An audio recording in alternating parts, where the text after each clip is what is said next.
چنگیز خان، ایک نام جو ذہن میں آتے ہی نا فوراً فتوحات، ایک بہت بڑی سلطنت اور شاید بے رحمی، تباہی، یہ سب تصویریں لاتا ہے۔ ایک ایسا کردار جس نے تاریخ پر بہت گہرے نقوش چھوڑے۔ بالکل۔ لیکن آج ہم جس سوال کو دیکھ رہے ہیں وہ یہ ہے کہ کیا چنگیز خان صرف ایک آپ کہہ لیں خونخوار فاتح تھا جس کا ورثہ بس تباہی ہے، یا پھر اس کی شخصیت میں، اس کے کاموں میں کچھ ایسی چیزیں بھی ہیں جنہوں نے شاید غیر ارادی طور پر ہی آج کی دنیا بنانے میں کوئی کردار ادا کیا ہو؟ یہ واقعی ایک آپ کہہ سکتے ہیں پیچیدہ سوال ہے۔ جو تاریخی ذرائع ہمارے پاس ہے نا، اور جو تحقیق ہوئی ہے، وہ چنگیز خان کی بڑی متضاد تصویریں دکھاتی ہیں۔ تو آج کی اس گفتگو میں ہم کوشش کریں گے کہ ان مختلف پہلوؤں کو دیکھیں اور سمجھیں کہ ان متضاد باتوں کے پیچھے تاریخی حقائق کیا تھے، سیاق و سباق کیا تھا۔ صحیح۔ مقصد یہی ہے کہ سنسنی خیزی سے بچ کر جو عام تاثر ہے اس سے ذرا آگے بڑھ کر اس تاریخی شخصیت کو سمجھیں جیسا کہ ذرائع ہمیں بتاتے ہیں۔ تو آئیے اس تفصیلی جائزے کا آغاز کرتے ہیں۔ اچھا، سب سے پہلے ان پہلوؤں کو دیکھتے ہیں جو چنگیز خان کی شبیہ کو ایک برہم حملہ آور کے طور پر دکھاتے ہیں۔ 13ویں صدی میں جو منگول فتوحات شروع ہوئیں ان میں بڑے پیمانے پر ہلاکتیں ہوئیں، کچھ اندازے تو کروڑوں لوگوں کے ہیں۔ جی ہاں، یہ اعداد و شمار واقعی چونکا دینے والے ہیں۔ مثال کے طور پر شمالی چین کا ذکر آتا ہے۔ کچھ ذرائع کہتے ہیں کہ آبادی میں بہت زیادہ کمی ہوئی، بعض تو یہ بھی کہتے ہیں کہ 2/3 آبادی ختم ہو گئی۔ اگرچہ ان اعداد و شمار کی وجوہات پر ہم بعد میں بات کریں گے، مختلف رائے ہے اس پر، لیکن یہ تو حقیقت ہے کہ منگول حملوں میں کئی بڑے شہر مکمل طور پر تباہ ہوئے، ان کی آبادی کا قتل عام ہوا۔ بالکل۔ اور خاص طور پر ان شہروں کے ساتھ بہت سختی کی گئی جنہوں نے پہلے اطاعت قبول کی اور پھر بغاوت کر دی، یا پھر منگول سفیروں کو قتل کر دیا۔ ہاں، جو اس زمانے کے حساب سے تو ایک بہت سنگین جرم سمجھا جاتا تھا، بین الاقوامی اصولوں کی خلاف ورزی، تو انہیں پھر عبرتناک سزا دی جاتی تھی۔ اور کچھ تفصیلات تو وہ کیا کہتے ہیں واقعی دل دہلا دینے والی ہیں۔ تاریخی روایات میں ایسی باتیں انتہائی سفاکی کی، جیسے حاملہ عورتوں کے پیٹ چاک کرنا یا قیدیوں کو جنگ میں انسانی ڈھال بنانا۔ ہاں، یہ بھی ذکر ملتا ہے کہ قلعوں کی خندقیں دشمن قیدیوں سے بھر دیں تاکہ دیواروں تک پہنچ سکیں۔ اور مفتوحہ علاقوں سے عورتوں کو بڑے پیمانے پر لونڈیاں بنا کر لے جانا، یہ بھی عام تھا۔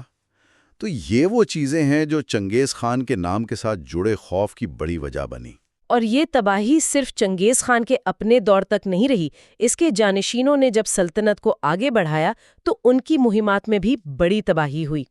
ایک محتاط اندازہ یہ بتاتا ہے کہ یہ جو پورا منگول فتوحات کا دور تھا، تقریباً 1 صدی کا، اس میں یوریشیا میں کوئی 4 کروڑ لوگ مارے گئے۔ 4 کروڑ؟ جی، جو اس وقت کی دنیا کی آبادی کا تقریباً 10% بنتا ہے۔ یہ انسانی تاریخ کی چند سب سے بڑی آفات میں شمار ہوتی ہے۔ 10% عالمی آبادی، یہ تو تصور کرنا بھی مشکل ہے۔ اسی دور سے جڑا ایک اور اہم واقعہ ہے طاعون کا، یعنی بلیک پیگ کا یورپ میں پھیلنا۔ ایک مشہور واقعہ ہے، اگرچہ اس کی تصدیق پر سوالات ہیں۔ یہ گولڈن ہورڈ سے متعلق ہے۔ گولڈن ہورڈ چنگیز خان کے پوتے باتو خان نے قائم کی تھی۔ اچھا، مغربی منگول سلطنت۔ جی، جب انہوں نے 1346 میں کافا، جو بحرہ اسود پر ایک اہم بندرگاہ تھی، اس کا محاصرہ کیا، تو کہا جاتا ہے کہ ان کی فوج میں طاعون پھیل گیا۔ تو انہوں نے مبینہ طور پر طاعون سے مری ہوئی لاشوں کو منجنیکوں سے شہر کی دیواروں کے اندر پھینکا۔ پھر جب شہر سے تاجر بھاگ کر یورپ گئے تو یہ وبا ان کے ساتھ وہاں پھیل گئی، جس نے یورپ کی تاریخ ہی بدل دی۔ لیکن آپ کہہ رہی ہیں کہ اس واقعے کی تصدیق متنازع ہے؟ ہاں، یہ یاد رکھنا ضروری ہے کہ اس خاص واقعے کا ذکر جو ہے نا، وہ واقعے کے کافی عرصے بعد کی تحریروں میں ملتا ہے، تو اس کی تاریخی صحت پر سوال اٹھائے جاتے ہیں۔ ٹھیک۔ فوجی اور جانی نقصان کے علاوہ ایک بڑا الزام ثقافتی تباہی کا بھی ہے، جیسے 1258 میں بغداد پر ہلاکو خان کا حملہ۔ ہلاکو خان بھی چنگیز خان کا پوتا تھا، مشرقی وسطی میں فتوحات کر رہا تھا۔ جی، الخانی سلطنت کا بانی۔ ہاں، بغداد اس وقت اسلامی دنیا کا سب سے بڑا علمی، ثقافتی، سیاسی مرکز تھا۔ کہا جاتا ہے کہ حملے میں شہر کا بڑا حصہ تباہ ہو گیا۔ بیت الحکمہ جیسا عظیم کتب خانہ جس میں لاکھوں کتابیں تھیں، لاکھوں نایاب کتابیں، ہسپتال، محلات، مسجدیں،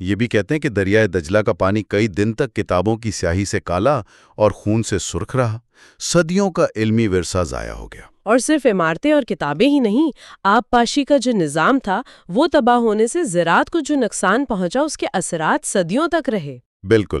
اسی طرح مشرقی یورپ میں کیون روس کی ریاستیں جو آج کے روس، یوکرین، بیلاروس کی بنیاد ہیں، وہ بھی منگول حملوں میں بری طرح تباہ ہوئیں۔ تو یہ سارے نکات بلا شبہ چنگیز خان اور اس کی سلطنت کا ایک تاریک پہلو دکھاتے ہیں، لیکن جیسا کہ تاریخ میں اکثر ہوتا ہے، تصویر کا ایک دوسرا رخ بھی ہوتا ہے۔ ان واقعات کو سمجھنے کے لیے اس دور کا سیاق و سباق اور کچھ دوسرے عوامل کو بھی دیکھنا ضروری ہے۔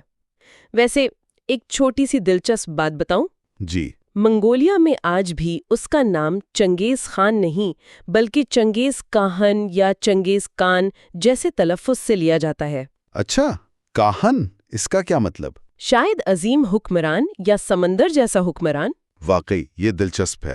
اچھا، اب اگر ہم اس کی شخصیت کے دوسرے پہلو پر آئیں تو ہمیں اس کی شروعات دیکھنی ہوگی۔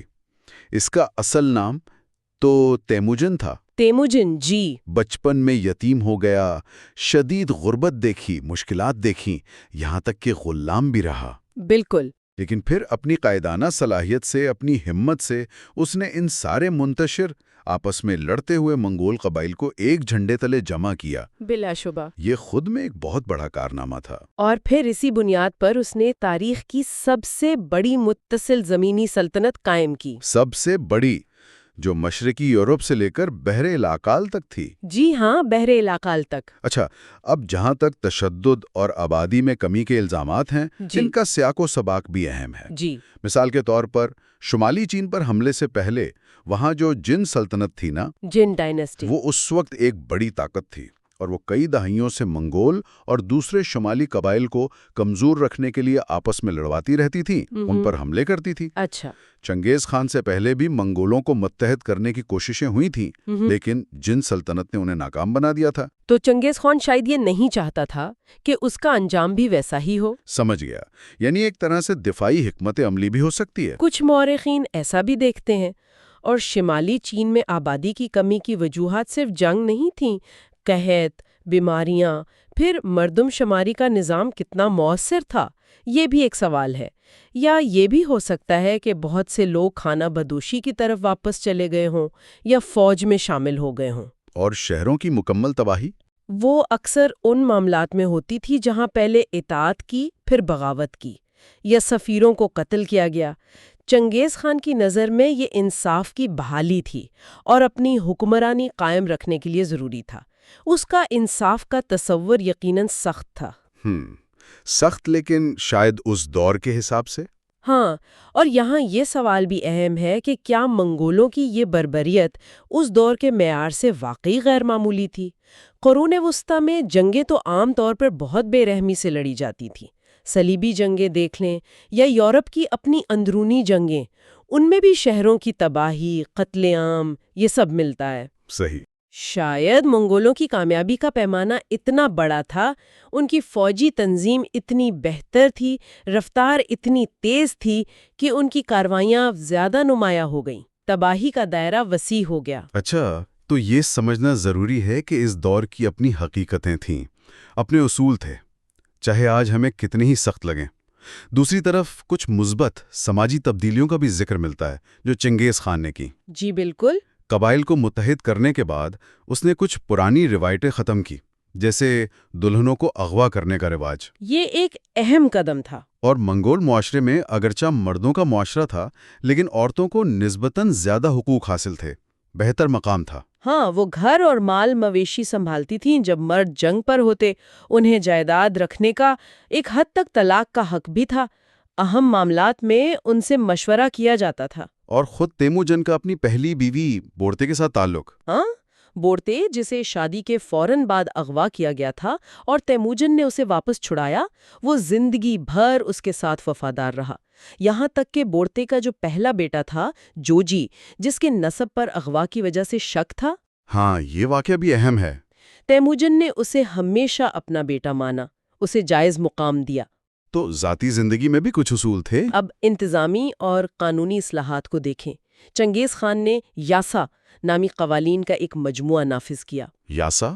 جی، اس نے کوشش کی کہ پوری سلطنت میں قانون کی حکمرانی ہو، اور ایک بہت اہم بات، تمام مذاہب کے لیے مذہبی رواداری تھی۔ مسلمان، عیسائی، بدھ مت سب کو اپنے عقیدے پر عمل کرنے کی آزادی تھی۔ یہ اس دور کے لحاظ سے تو کافی غیر معمولی بات لگتی ہے۔ بالکل، فوج میں ترقی میرٹ پر ہوتی تھی، قابلیت کی بنیاد پر، قبیلے یا خاندان کی بنیاد پر نہیں۔ یہ بھی ایک انقلابی قدم تھا۔ اور وہ ڈاک کا نظام، یام؟ ہاں، یام، یہ ایک انتہائی مؤثر ڈاک اور مواصلاتی نظام تھا۔ گھوڑوں کے ذریعے پیغام رسانی کا نیٹ ورک، ہر چند میل پر چوکیاں تھیں، تازہ دم گھوڑے، سوار تیار رہتے تھے۔ اس سے تو پوری سلطنت جڑ گئی ہوگی۔ جی، نہ صرف پیغامات اور احکامات تیزی سے پہنچتے تھے، بلکہ تاجروں اور سرکاری اہلکاروں کے لیے سفر بھی محفوظ اور تیز ہو گیا۔ اچھا، اب ثقافتی تباہی کے الزام کے جواب میں کیا کہا جاتا ہے؟ دیکھیں، اس کا ایک دوسرا پہلو یہ ہے کہ منگول اکثر مفتوحہ علاقوں سے ہنرمند کاریگروں، انجینئروں، سائنسدانوں، علماء ان کو قتل نہیں کرتے تھے، انہیں بچا لیتے تھے اور اپنے دارالحکومت کاراکرم یا دوسرے مراکز میں منتقل کر دیتے تھے۔ اچھا، تو اس سے کیا ہوا؟ اس سے مختلف ثقافتوں کا علم، ان کا ہنر، ان کا تبادلہ ہوا۔ وہ پوری سلطنت میں پھیلے۔ مثال کے طور پر چینی انجینئر مشرق وسطیٰ میں جنگی ٹیکنالوجی لائے، مسلم ماہرین فلکیات اور طب نے چین میں کام کیا۔ تو ایک طرح کا علم کا پھیلاؤ بھی ہوا۔ جی، اور شاید یہی وہ استحکام تھا جو منگولوں کی سخت حکمرانی نے ممکن بنایا، جس کی وجہ سے مشہور شاہراہ ریشم سلک روڈ تقریباً 1 صدی تک محفوظ رہی اور تجارت اپنے عروج پر پہنچی۔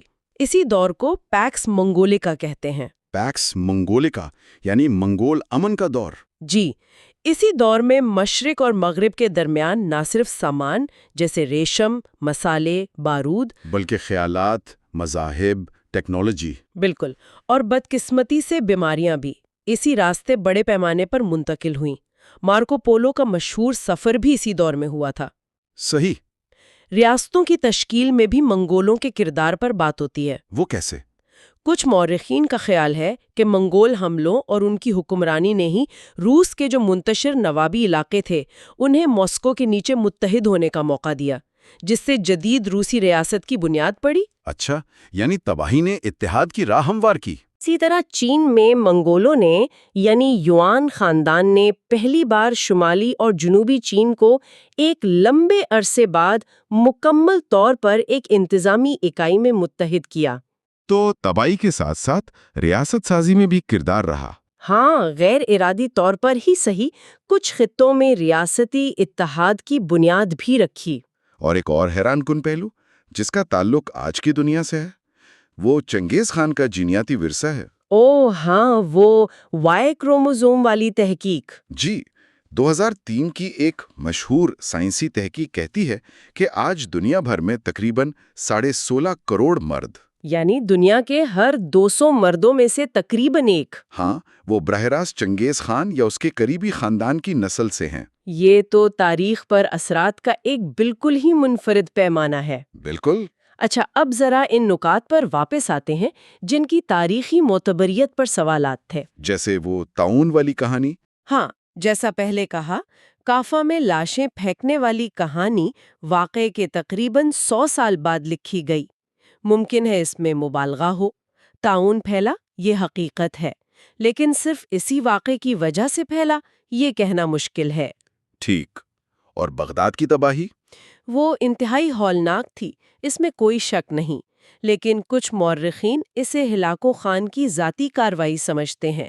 شاید اس نے اپنے اختیارات سے تجاوز کیا۔ اس کا ثبوت یہ بھی دیا جاتا ہے کہ بعد میں گولڈن ہورڈ کا حکمران تھا برقے خان، وہ بھی چنگیز خان کا پوتا تھا اور مسلمان ہو چکا تھا۔ اچھا۔ اس نے بغداد کی تباہی پر ہلاکو خان سے جنگ کی، اسے سزا دینے کی کوشش کی۔ تو اس سے کیا ظاہر ہوتا ہے؟ اس سے یہ تاثر ملتا ہے کہ شاید ثقافتی مراکز کی مکمل تباہی کوئی طے شدہ منگول پالیسی نہیں تھی، بلکہ یہ مقامی کمانڈروں کے فیصلوں یا خاص حالات کا نتیجہ زیادہ تھی۔ تو اس ساری گفتگو کا خلاصہ کیا ہے؟ مطلب کہاں کھڑے ہیں ہم؟ ایک طرف تو ایک ایسی شخصیت ہے جس نے تاریخ کی سب سے بڑی سلطنت بنائی، قانون لایا، تجارت کو فروغ دیا، مختلف ثقافتوں کو جوڑا۔ دوسری طرف بے پناہ تشدد ہے، لاکھوں ہلاکتیں ہیں، عظیم تہذیبوں کی تباہی ہے۔ یہی چنگیز خان کی میراث کا بنیادی تضاد ہے۔ اور یہ سوال بھی اہم ہے کہ تاریخ میں آواز کس کی زیادہ سنی جاتی ہے، فاتح کی یا مفتوح کی؟ بالکل، کس کے لکھے ہوئے واقعات ہم تک پہنچتے ہیں اور کس زاویے سے لکھے ہوئے؟ تو ہم کہہ سکتے ہیں کہ چنگیز خان ایک ہی وقت میں ایک تباہ کن جنگجو بھی تھا اور ایک ایسا رہنما بھی جس نے دنیا کا نقشہ بدلا، رابطے بنائے اور شاید انجانے میں مستقبل کی کئی تبدیلیوں کی بنیاد رکھی۔ یقیناً، اور یہ ہمیں اس اہم نقطے پر سوچنے کی دعوت دیتا ہے کہ کیا ہم ماضی کی شخصیات اور واقعات کو صرف آج کے اخلاقی پیمانوں سے پرکھ سکتے ہیں؟ تاریخ کو سمجھنے کے لیے اس کا اپنا سیاق و سباق سمجھنا بہت ضروری ہے۔ فتح، سلطنت سازی، تباہی اور پھر اسی سلطنت کے استحکام سے جو ترقی ہوتی ہے یا ثقافتی تبادلہ ہوتا ہے، ان کے درمیان ایک بہت پیچیدہ اور اکثر تکلیف دہ تعلق ہوتا ہے۔ تاریخ ایسے تضادات سے بھری پڑی ہے۔ اور جاتے جاتے ہم سننے والوں کے لیے ایک سوال چھوڑ جاتے ہیں جس پر وہ خود غور کر سکتے ہیں۔ کیا کسی عظیم سلطنت کے بننے سے جو طویل مدتی فائدے حاصل ہوتے ہیں، چاہے وہ عالمی تجارت کا فروغ ہو، قانون کی حکمرانی ہو یا تہذیبوں کا ملاپ، کیا یہ فائدے اس بے پناہ انسانی قیمت اور تشدد کا جواز پیش کر سکتے ہیں جو اکثر ایسی سلطنتوں کی بنیاد رکھنے میں ادا کی جاتی ہے؟